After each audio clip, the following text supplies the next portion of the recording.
I came home to find my HOA Karen had let 3 strangers into my locked backyard to inspect my property. She smugly told me I couldn't stop them. Big mistake. My brother leads the local biker club, and 43 Harleys showing up for a community education day taught her exactly who really controlled this neighborhood. Before you watch complete story, comment down from which country are you watching. Don't forget to subscribe. My name is Mike Torres, and I'm a 32-year-old electrician who thought buying a house in Sunset Gardens would be the start of my American dream. The neighborhood looked perfect when I toured it. Clean streets, well-maintained homes, and friendly neighbors waving from their front porches. The HOA seemed like a bonus, promising to keep property values high and maintain community standards. What I didn't know was that our HOA president, Karen Mitchell, had turned community standards into a personal dictatorship that would make Stalin jealous. Karen was everything you'd expect from a power-hungry HOA president. Mid-40s, perfectly styled blonde hair that never moved even in hurricanes, designer workout clothes that had never seen actual sweat, and a smile that could freeze hell. She drove a pristine white Mercedes SUV that she parked like she owned every space it touched. My first encounter with her happened exactly 1 week after I moved in. I was unloading tools from my work van when her Mercedes pulled into my driveway, uninvited, blocking me in. "You must be our new neighbor," she announced, stepping out with a basket of what looked like organic everything. "I'm Karen Mitchell, HOA president and welcome committee chairwoman." She handed me the basket, which contained fancy soaps, locally sourced honey, and homemade cookies that probably cost more to make than my electric bill. Hidden underneath was a laminated copy of something called the Sunset Gardens Quick Reference Guide. "Thank you, this is really thoughtful," I said, genuinely appreciating the gesture. "Oh, it's my pleasure. We take pride in helping new residents understand our community expectations." Her eyes drifted to my work van, and I caught the briefest flicker of disapproval. "I notice you're in construction?" "Union electrician. I mostly work on commercial projects downtown." "How wonderful. Just remember that work vehicles should be parked in garages whenever possible. We like to maintain our residential aesthetic." Her smile never wavered, but her tone made it clear this wasn't a suggestion. "My van's clean and it fits in my driveway." "Oh, absolutely. I'm not saying there's a problem now. Just friendly neighborhood guidance." She pulled out her phone and seemed to be taking notes. "What company do you work for?" Something about the way she asked made my skin crawl. "Torres Electrical. It's my own business." "Lovely. And will you be doing any home improvements yourself?" "Eventually. I'm planning to set up a workshop in my garage." Karen's pen stopped moving. "A workshop? Nothing major. Just a space for personal projects. All properly permitted, of course." "Of course." Her smile was starting to look painted on. "Just remember that any external modifications require HOA approval before beginning work. We wouldn't want any misunderstandings." After she left, I stood in my driveway holding that welcome basket and feeling like I'd just been politely threatened.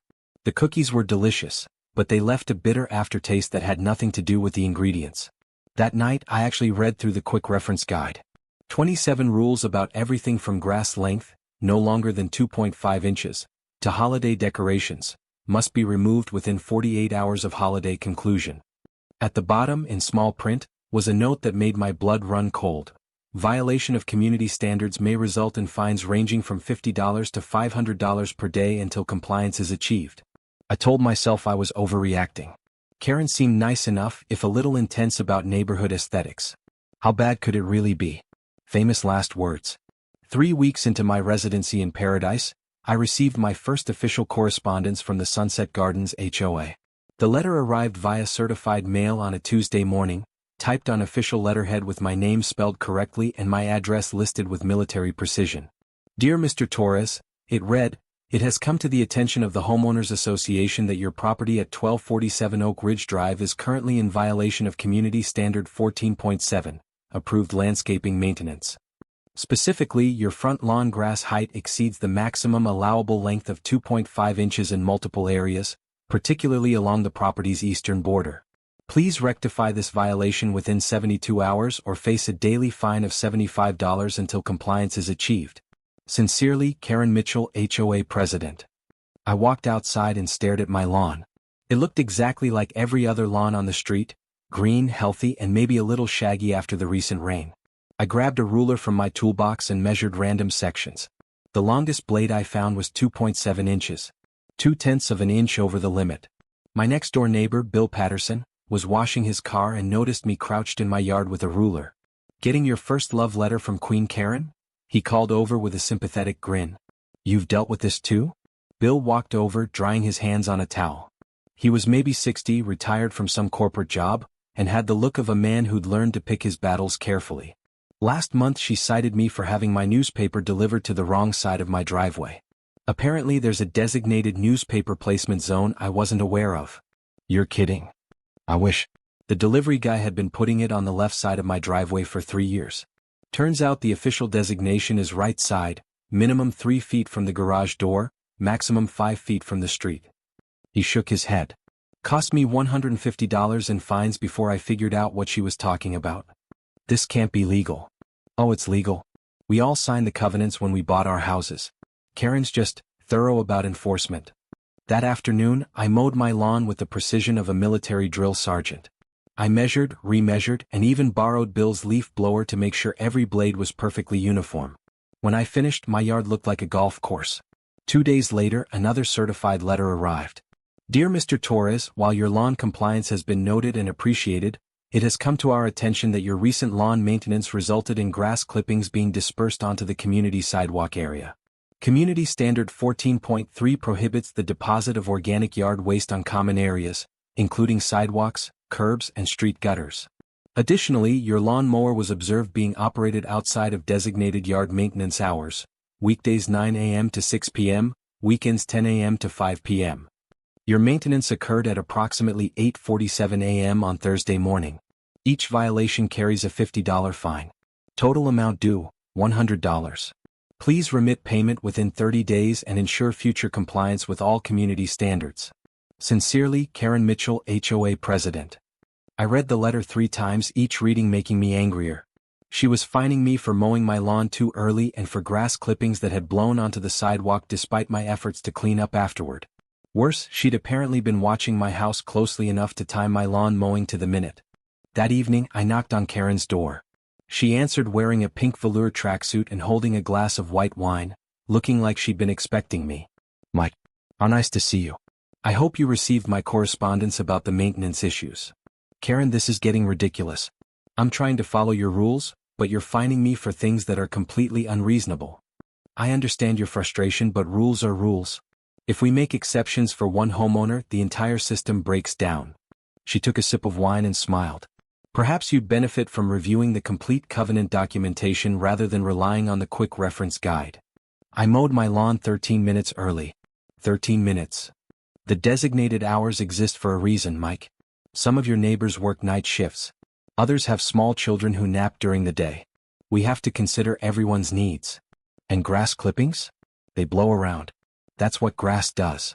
Proper lawn maintenance includes cleanup of all organic debris. Perhaps you need a more powerful leaf blower. Her tone was so condescendingly helpful that I wanted to scream. "Look, I'm trying to be a good neighbor here, but these fines are getting out of hand." The fines encourage compliance. Without consequences, the standards become meaningless. She glanced at her watch. "I hate to cut this short, but I have a conference call with the county about permit enforcement in 10 minutes. As I walked back to my house, I noticed she was still standing in her doorway watching me. When I turned to look back, she smiled and waved like we just had a pleasant chat about the weather. That night I called my older brother Danny, who runs Torres Electrical Contracting and has dealt with his share of difficult people. "She's power tripping," Danny said after I explained the situation. "You need to push back before she thinks you're an easy target." "Oh. Everything she's doing is technically legal." "Legal doesn't mean right, little brother. And bullies only understand one language." I should have listened to him then. Instead, I decided to try the diplomatic approach a little longer. Big mistake. By month 2, Karen had turned harassing me into what seemed like a full-time job. The certified letters arrived with clockwork regularity, each one more creative than the last in finding violations I didn't even know existed. There was the unauthorized decorative element violation, when I hung a small American flag from my front porch, $75 fine. Apparently I needed pre-approval for patriotic displays.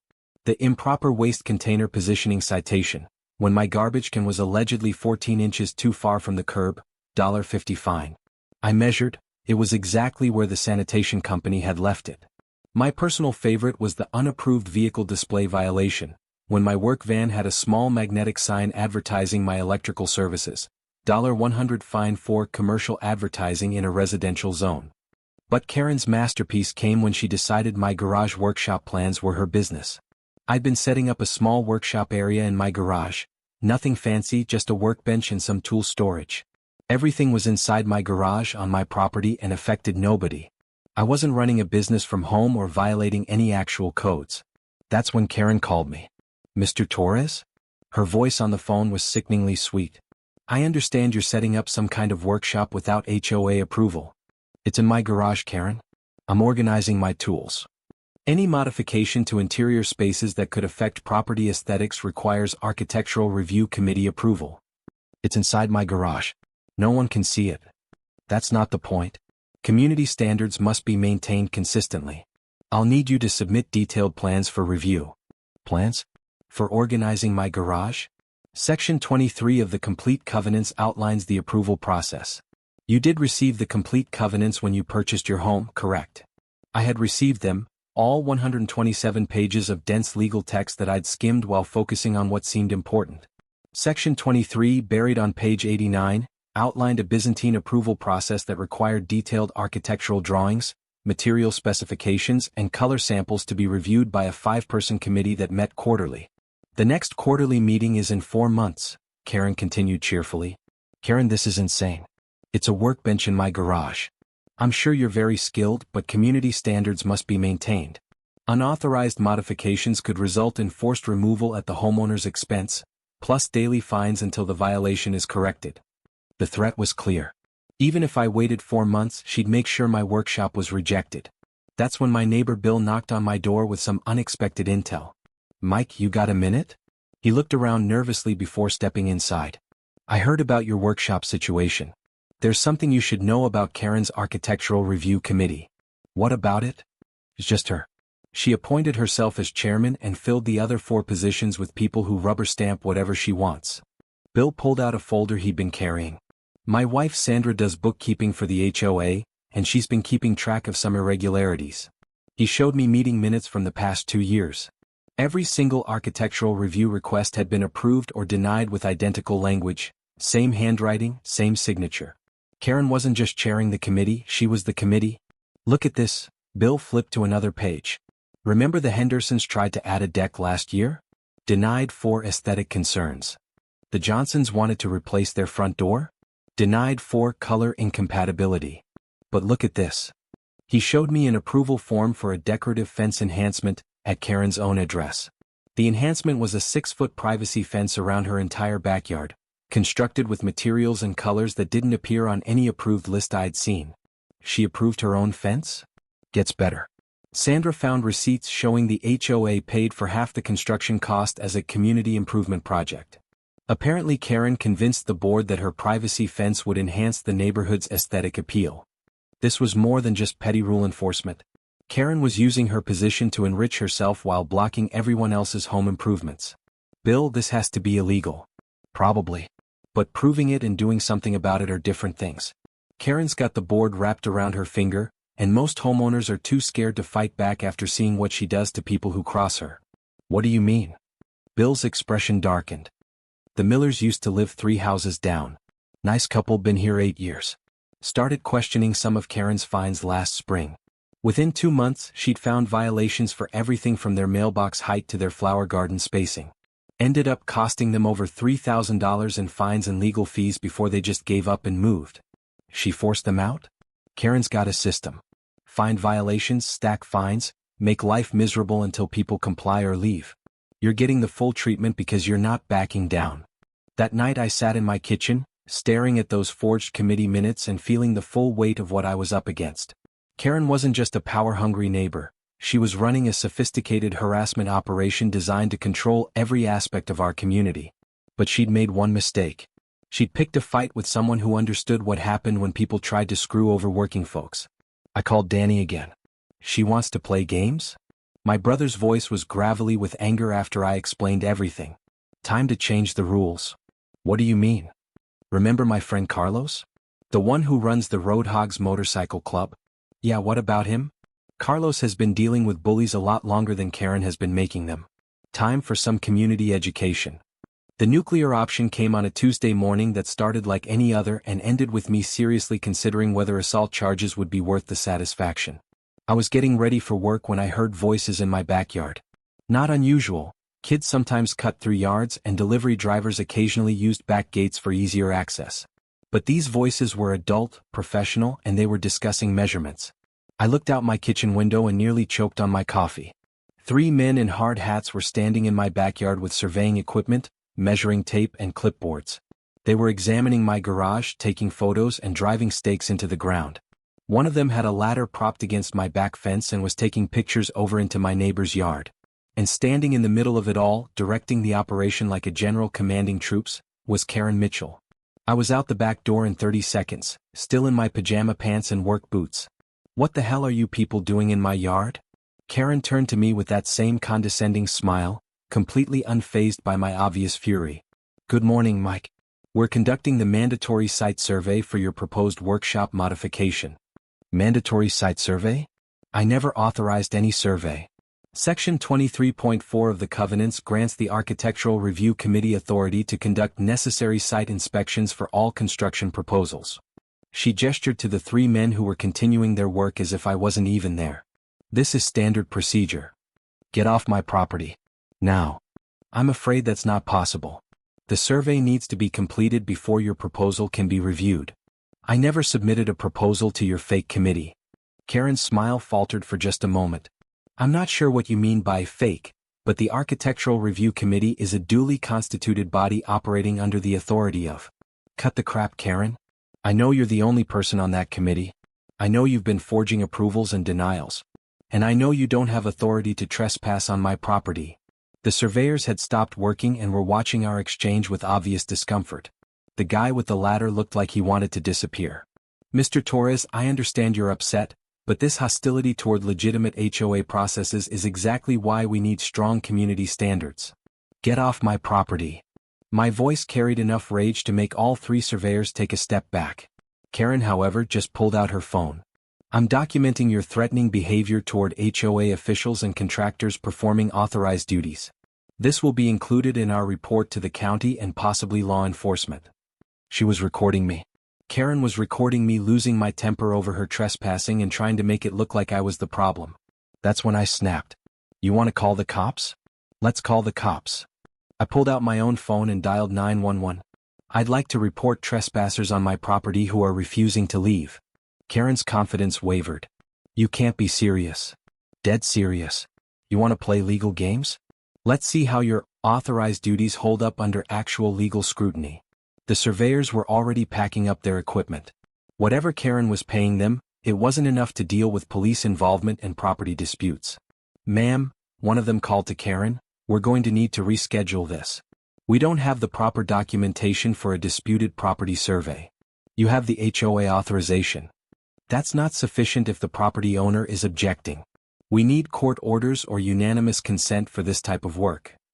Within 10 minutes, my backyard was empty except for the stakes they'd driven into my lawn and the clear boot prints in my flower beds where they'd trampled my carefully planted marigolds. Officer Rodriguez arrived 20 minutes later, the same cop who'd dealt with neighborhood disputes before. "Mr. Torres, what's the situation?" I explained about the unauthorized survey while Karen stood on the sidewalk just outside my property line, still holding her phone and occasionally taking pictures of me talking to the police. "Ma'am," Rodriguez called to Karen, "did you have permission from the property owner to be on his land?" "I have HOA authority under the covenants." "That's not what I asked. Did Mr. Torres give you permission to be on his property today?" "The covenants grant." "Ma'am, yes or no? Did the property owner give you permission?" Karen's jaw tightened. "No, but—" "Then you were trespassing." Rodriguez turned back to me. "Do you want to press charges?"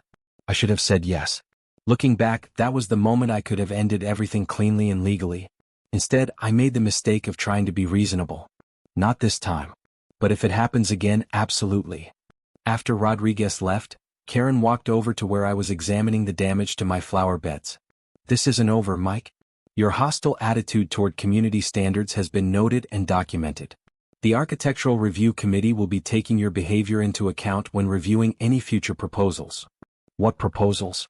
"I never submitted anything to your committee." Her smile was pure venom. You will. Because as of today, any homeowner who wants to modify their property in any way must go through the full review process.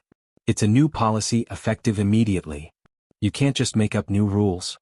I can and I did. Emergency board meeting was held this morning via conference call. Unanimous approval. She pulled out a folded paper from her purse. Here's your copy of the new construction policy requirements. I unfolded the document. 5 pages of new requirements, including architectural drawings, environmental impact assessments, neighbor consent forms, and a $500 non-refundable application fee. The review process could take up to 6 months. By the way, Karen added, the filing deadline for this quarter's review is Friday. If you miss it, you'll have to wait until next quarter to resubmit. Today was Tuesday. She was giving me 4 days to complete a process that would normally take weeks, just to get on a waiting list for a committee that didn't really exist. And Mike? The new policy also requires all construction materials to be stored in approved locations during the review process. Your tool collection in the garage isn't compliant with storage regulations. You have 48 hours to relocate those materials or face daily storage violation fines of $100. That night I called Danny and told him what happened. She broke into your yard, brought contractors to survey your property without permission, and then changed the rules specifically to screw you over? That about sums it up. And you didn't press charges? I was trying to be reasonable. Danny was quiet for a long moment. Little brother, reasonable time is over. This lady has declared war on you. Time to start fighting like you mean it. What do you have in mind? Remember what I told you about bullies only understanding one language? Time for a vocabulary lesson. Danny's vocabulary lesson started with a lesson in community organizing that would have made a union boss proud. Within 48 hours of my backyard invasion, my brother had assembled what he called the research team, a collection of his friends who happened to have some very useful day jobs. Carlos Rivera was the president of the Roadhogs Motorcycle Club, but he was also a retired police sergeant who'd spent 20 years dealing with corruption cases. Tony Marcelli owned a private investigation business and specialized in insurance fraud.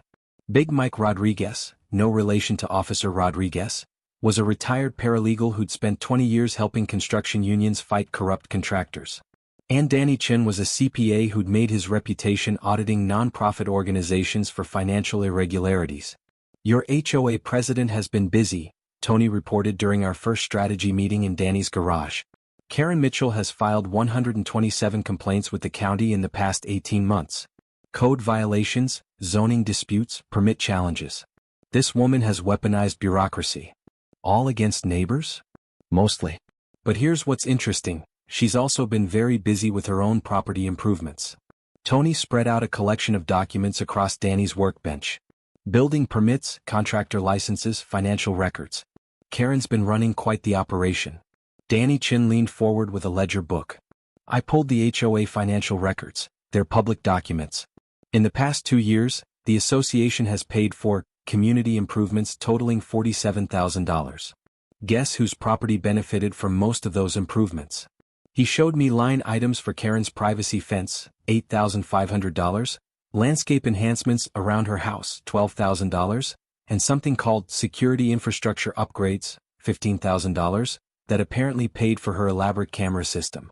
She's been using HOA funds for personal improvements? It's all documented as community benefits, Big Mike said, but the paperwork is shady as hell. I've seen construction unions pull better accounting scams than this. Tony pulled out another folder. Gets better. Remember that architectural review committee? I talked to 3 contractors who've tried to work in your neighborhood. They all tell the same story. Karen approves or denies projects based on whether she likes the homeowner, not on any actual standards. Can we prove that? Already have. The Henderson's deck that got denied? I found the original plans. They're identical to a deck that got approved 2 streets over. Same materials, same design, same contractor. Only difference is the Hendersons had complained about Karen's dog barking. Carlos cracked his knuckles, a sound that always meant trouble was coming. So she's corrupt, vindictive, and using the HOA as her personal piggy bank. Time to return the favor. What do you mean? If Karen wants to play inspector, let's give her something to inspect. Danny, what kind of violations might someone find if they really looked hard at her property? Danny Chin grinned. Funny you should ask. I drove by her house yesterday with my measuring tape and camera. That privacy fence she installed? It's 6 inches over the property line into the community green space. Her deck doesn't meet current setback requirements. And those security cameras are pointed directly at neighboring properties, which violates county privacy ordinances. All violations that could result in fines and forced corrections if someone filed complaints? Absolutely. Could cost her $20,000 to fix everything properly. Tony jumped in. I also found out that she's been operating a small business out of her house, interior design consulting. That's a zoning violation in a residential area, plus she's probably not paying proper business taxes. How do you know about the business? She's got a website. Karen Mitchell Design Solutions, transforming your space into your dream home. She lists your neighborhood as her primary service area and uses photos of her own house as examples of her work. I stared at the evidence spread across the workbench. Karen had been systematically violating the same rules she'd been using to terrorize everyone else, while enriching herself with HOA funds and running an illegal business. So what's the plan? Carlos's smile was predatory. 3-phase operation. Phase 1. We file official complaints about every single one of her violations. Let her deal with the county inspectors and fine schedule she's been imposing on everyone else. Phase 2. We expose her financial irregularities to the HOA board and the homeowners. Danny's prepared a full audit report showing how she's been misappropriating community funds. And Phase 3? Phase 3 is where my boys come in. We're going to remind Karen that when you mess with someone's property and livelihood, sometimes the community pushes back. Big Mike looked up from the financial documents. Nothing illegal, nothing threatening. Just a reminder that she's not the only one who can make people feel uncomfortable in their own neighborhood. How? Carlos stood up and walked to Danny's garage door, pressing the button to raise it. Outside, I could see motorcycles lined up along the street, more than I'd ever seen in one place. The Sunset Gardens Motorcycle Appreciation Society is about to become very interested in your neighborhood, Carlos said. Turns out we really enjoy Sunday rides through scenic residential areas. Carlos, I don't want anyone getting arrested. Nobody's getting arrested, Mike. We're just going to be visible, loud, and completely legal. Every Sunday morning, rain or shine, until Karen learns some manners. Tony gathered up his files. I'll submit the violation complaints to the county tomorrow. Danny will present his audit findings to the HOA board at next week's meeting. And Carlos's boys will provide the community outreach. What do I do? Danny clapped me on the shoulder. You just keep being a good neighbor and documenting everything Karen does. Because once we start pushing back, she's going to escalate. And when she does, we'll be ready. That night I sat in my kitchen, staring at the violation notice Karen had stuck on my door while I was at Danny's garage. Apparently my tool storage was now in violation of 3 different regulations I'd never heard of. For the first time since this whole nightmare started, I wasn't angry. I was excited. Karen wanted to play games? Fine. But she was about to learn that some games have consequences she hadn't considered. The war was about to begin in earnest. Karen's downfall began with a knock on her door at 8 a.m. on Thursday morning, delivered by County Inspector Williams with a clipboard full of violation notices and a very unsympathetic attitude. I know this because I was trimming my hedges, perfectly within HOA guidelines, when I heard her shrieking from 3 houses down. This is harassment. I am the HOA president. You cannot cite me for these ridiculous violations. Inspector Williams, a weathered man who'd clearly dealt with difficult homeowners before, didn't seem impressed.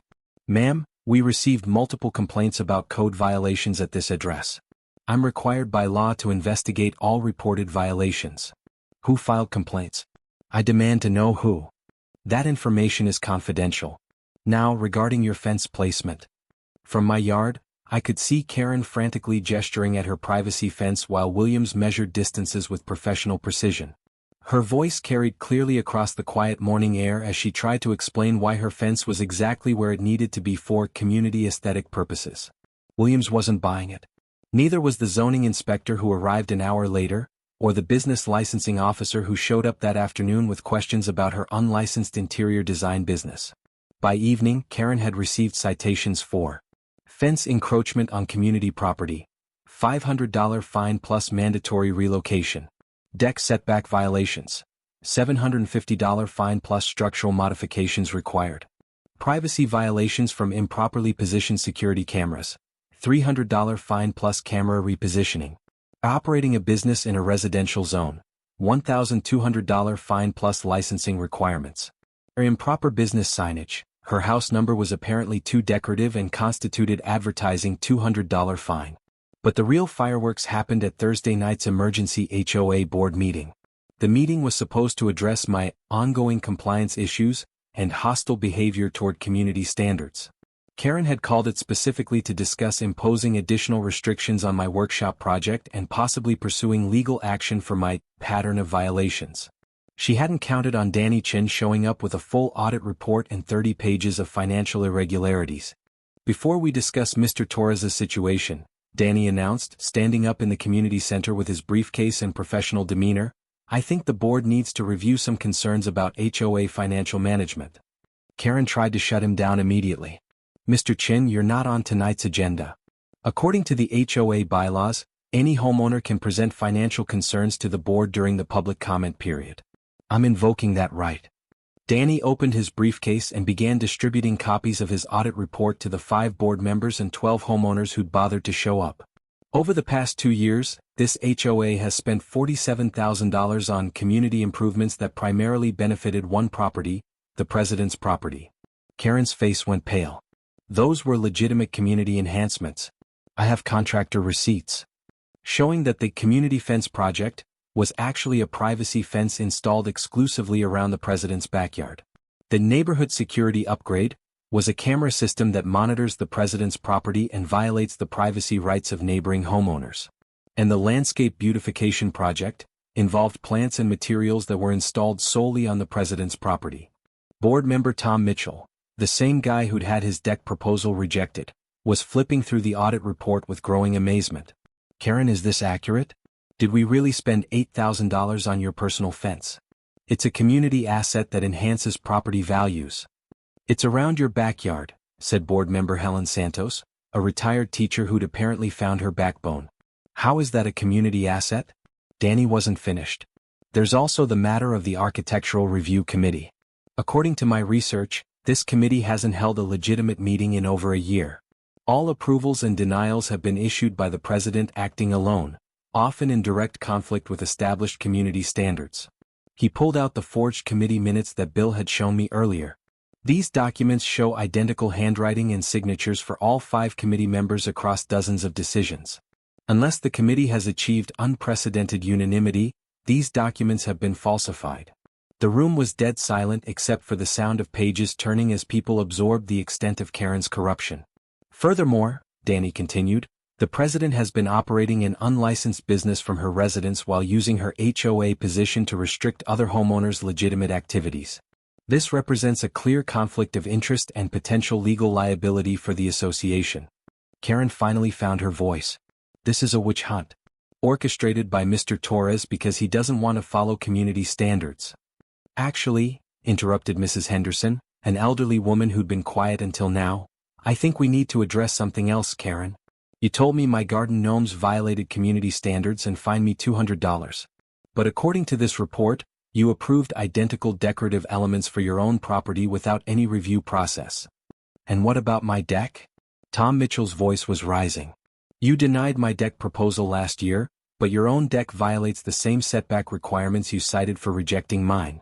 The room erupted in angry voices as homeowners began connecting the dots between their own harassment experiences and Karen's documented corruption. People were pulling out their phones, calling spouses to come to the meeting, and demanding answers about fines they'd paid for violations that Karen herself was committing. This meeting is out of order. Karen shouted, banging her gavel frantically. We're here to discuss Mr. Torres's workshop violations. No, said Helen Santos firmly, standing up with Danny's audit report in her hand. We're here to discuss your violations, Karen, and your abuse of authority, and the thousands of dollars you've stolen from this community. I haven't stolen anything. Every expenditure was approved. By you. Tom Mitchell shot back. You approved your own expenses while denying everyone else's legitimate requests. Danny pulled out another folder. Which brings us to the Architectural Review Committee fraud. I have evidence that the president has been forging approval documents and creating fake meeting minutes to maintain the illusion of a functioning review process. Karen was standing now, her face red with rage and what looked like panic. You people have no idea what it takes to maintain community standards. I've dedicated hundreds of hours to preserving our property values. By harassing your neighbors and enriching yourself, called out Bill Patterson, who'd been quietly supporting me throughout this ordeal. I motion to remove Karen Mitchell as HOA president, Helen Santos announced, and I motion to pursue legal action to recover the misappropriated funds. Second, came from at least 6 voices simultaneously. Karen tried one last desperate play. You can't do this without a proper vote. This meeting wasn't called for presidential removal. According to the bylaws, Danny said, consulting yet another document, any board member can call for a vote of no confidence when presented with evidence of malfeasance. The vote can be held immediately if a quorum is present. Tom Mitchell was already counting heads. We have a quorum. All in favor of removing Karen Mitchell as HOA president. 4 hands shot up immediately. Karen's was notably not among them. Motion carries. Karen, you're hereby removed from your position as HOA president and from the board of directors. Karen stood there for a moment, clutching her gavel and looking like she couldn't comprehend what had just happened. Then she grabbed her purse and stormed toward the door. This isn't over, she screamed back at the room. I'll sue every one of you. This community will fall apart without proper leadership. After she left, the room was quiet for a moment. Then Helen Santos picked up Karen's abandoned gavel and called the meeting back to order. First order of business, she said calmly, I move to immediately suspend all pending fines and violations pending a complete review of their legitimacy. Second, all in favor? Unanimous. Second order of business, I move to approve Mike Torres's workshop project as originally planned, with apologies for the harassment he's endured. Second, all in favor? Again unanimous. As I walked to my car after the meeting, my phone buzzed with a text from Danny, Phase 2 complete. How'd it go? I texted back, she's been removed from office and all my fines are suspended. The board approved my workshop. Excellent. Phase 3 starts Sunday morning. Tell your neighbors they might want to invest in earplugs. Sunday morning arrived gray and drizzly, the kind of weather that makes most people want to stay in bed with coffee and Netflix. I was up early, partly from nervous energy and partly because Carlos had told me to be ready for the grand finale of our psychological warfare campaign. At exactly 9 a.m. I heard them coming. The rumble started as distant thunder, growing louder as it approached through the quiet suburban streets. Then they appeared around the corner like something out of a biker movie, 43 motorcycles in perfect formation, led by Carlos on his chrome-laden Harley-Davidson Road King. The Roadhogs Motorcycle Club had come to pay Karen Mitchell a visit. They parked along the public streets surrounding Karen's house with military precision. Massive touring bikes, choppers, sport bikes and vintage Harleys lined up bumper to bumper for 3 blocks. The riders were an intimidating sight, leather jackets, bandanas, tattoos, and enough chrome and steel to armor a small tank. But they weren't there to threaten anyone. They were there to educate. Morning, Mike, Carlos called out as he swaggered up my driveway, his boots heavy on the pavement. Beautiful day for a community awareness event, don't you think? That's when I noticed the signs. Professional-looking banners that read Free HOA Rights Workshop, Know Your Community Laws, and Homeowner Education Day. The Roadhogs weren't just hanging out, they were hosting an impromptu legal clinic. Carlos had set up a table on the sidewalk in front of my house with pamphlets about HOA law, homeowner rights, and how to file complaints against corrupt board members. Big Mike Rodriguez was offering free consultations about property disputes. And Danny Chin had brought copies of his audit report for anyone who wanted to understand exactly how Karen had been mismanaging their money. Within an hour, half the neighborhood had gathered around the impromptu education center. Mrs. Henderson was deep in conversation with a retired Marine about her rights regarding garden decorations. The Johnsons were learning about permit processes from a guy who looked like he could bench press their car but turned out to be a licensed contractor. Even Tom Mitchell was there, finally getting straight answers about HOA procedures from people who actually knew the law. This is incredible, Bill Patterson said, clutching a pamphlet about Architectural Review Committee requirements. I had no idea half of this stuff was illegal. That's the point, Carlos replied. Bullies like Karen count on people not knowing their rights. Knowledge is power, and power is what stops harassment. The noise was considerable. 43 motorcycles idling and revving created a constant rumble that could be heard for miles. Every time someone started their bike to adjust position, it sounded like a jet engine. The Roadhogs seemed to take particular pleasure in testing their engines whenever they noticed movement from Karen's house. And Karen was definitely home. Her white Mercedes was in the driveway, and I could see her peeking through her curtains every few minutes, probably trying to figure out if this was legal and what she could do about it. Around noon she couldn't take it anymore. Karen burst out of her front door like she was storming a battlefield, marching across her perfect lawn toward the gathering crowd. She was still in her bathrobe and slippers, her hair uncombed, and her face twisted with rage. "This is harassment," she screamed at Carlos, who was casually discussing motorcycle maintenance with a group of fascinated neighbors. "You cannot have a biker gang rally in our neighborhood." Carlos straightened up slowly, his 6 feet 4 inches frame making Karen look tiny by comparison. "Ma'am, we're not a gang. We're a motorcycle club providing free legal education to homeowners. Everything we're doing is completely legal." "I know what this is. This is retaliation for legitimate HOA enforcement." "Retaliation for what? You're not the HOA president anymore, remember?" Karen's face went purple. "I'm calling the police." "Feel free."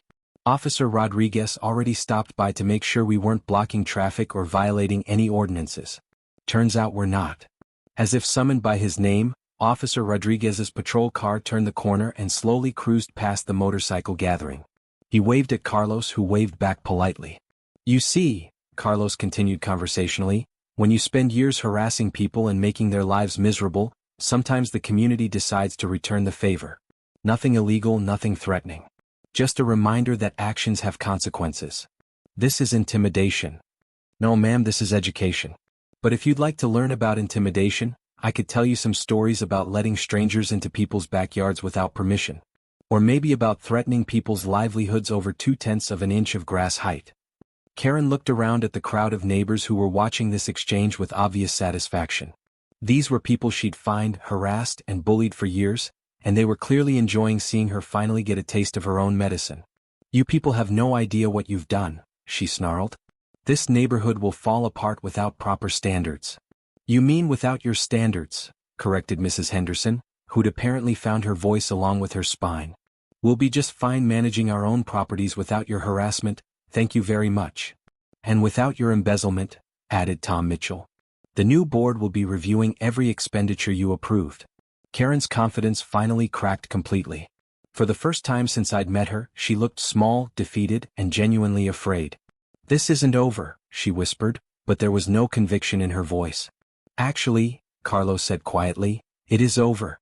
See, the thing about bullies is they only have power as long as people are afraid of them. Your neighbors aren't afraid anymore, Karen. They know their rights, they know what you did, and they know you can't hurt them." He gestured to the crowd of empowered homeowners, the pile of legal education materials, and the 43 motorcycles that represented a community that had finally stood up to a tyrant. "This is what democracy looks like when people stop being scared." Karen stood there for another moment, surrounded by neighbors who no longer feared her and bikers who'd shown them they didn't have to. Then she turned and walked back to her house without another word. The Roadhogs stayed until sunset, answering questions, providing legal resources, and making sure everyone understood that they didn't have to accept abuse from anyone, not even their HOA president. As they prepared to leave, Carlos pulled me aside. "Think she learned her lesson?" "I think so. But what if she tries something else?" Carlos grinned and pointed to the crowd of neighbors who were still discussing their newfound knowledge and rights. "Then they'll handle it themselves." "That's the point, Mike. We didn't just solve your Karen problem, we solved everyone's Karen problem." 3 months later, Sunset Gardens had transformed into an actual community instead of Karen's personal kingdom.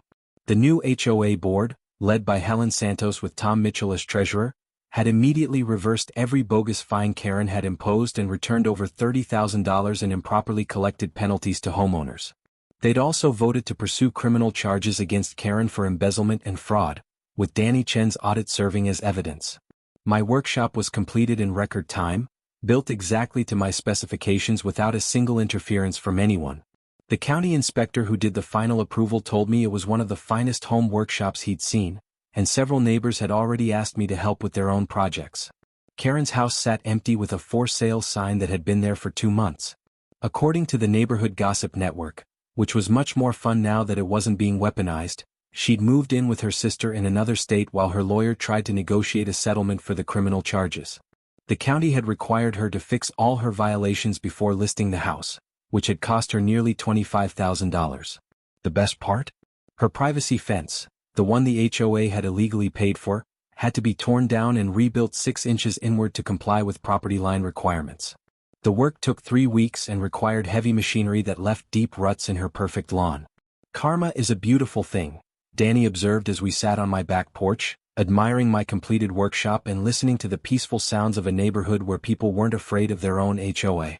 The Roadhogs had become unofficial neighborhood heroes. Mrs. Henderson had them over for coffee every other Sunday after their scenic rides through Sunset Gardens. The Johnsons had hired 2 of them to help with their deck project. And Tom Mitchell had joined the club himself, buying a used Harley and discovering that the scariest-looking people were often the most helpful. You know what I learned from all this? I asked Danny as we watched our neighbor Bill working in his garden without measuring his grass length. What's that? Sometimes the best way to handle a bully isn't to fight them on their level. It's to change the game completely. Speaking of changing games, Danny pulled an envelope from his jacket pocket. You might want to see this. Inside was a letter from the Sunset Gardens HOA, but this one was different. Instead of threats and fines, it was an invitation to join the newly reformed Architectural Review Committee, which had been restructured as an actual committee with real standards and legitimate authority. They wanted me to help review other people's home improvement projects. Turns out having someone who actually knows construction law and building codes makes sense for an architectural review committee. Who would have thought? The letter also mentioned that the HOA had voted to create a community workshop program, using my setup as a model for how homeowners could add value to their properties while maintaining neighborhood standards. Instead of trying to restrict what people could build, the new board wanted to help them build it right. Think you'll do it? Danny asked. I looked around at my backyard workshop, my perfectly legal wildflower garden that had replaced Karen's mandated grass, and my work van parked exactly where I wanted it in my own driveway. For the first time in months, I felt completely at peace in my own home. Yeah, I think I will. Someone needs to make sure the next Karen doesn't get away with her act for 3 years before someone stops her. And if she does try something? Danny gestured toward the street where 2 of Carlos's Roadhogs were just happening to cruise by on their way to Mrs. Henderson's coffee klatch. Let's just say the neighborhood watch program around here is more effective than it used to be. That evening I got a text from an unknown number. This is all your fault. I hope you're satisfied. I showed it to Danny, who laughed and suggested I forward it to Officer Rodriguez as evidence of continued harassment. Instead, I deleted it and blocked the number. Karen Mitchell was someone else's problem now. I had a workshop to organize, neighbors to help with their projects, and a community to help build, the right way this time. 6 months later, Sunset Gardens won the county's Community Excellence Award for neighborhood improvement and resident satisfaction. The award ceremony was held in the community center, with refreshments provided by the Roadhogs Motorcycle Club and entertainment by Mrs. Henderson's new garden club. Karen wasn't invited. But if she had been, she would have seen exactly what a real community looks like when people work together instead of living in fear of their own neighbors. Sometimes the best revenge isn't getting even, it's building something better than what the bully tried to tear down. And sometimes when you're dealing with a neighborhood tyrant who thinks she can let strangers into your yard and get away with it, the solution is as simple as knowing people who ride Harleys and believe in community justice. Karen learned that lesson the hard way. And my neighborhood is better for it. The moral of the story? Be careful who you mess with. You never know when their brother might run a motorcycle club with a passion for teaching lessons about respect, community rights, and what happens when bullies meet people who refuse to be bullied. Karen Mitchell discovered that some people have very creative friends who believe in education, democracy, and showing tyrants that in America, the community has the final say. She picked the wrong neighbor to mess with, and 43 Harleys made sure she understood exactly what that meant.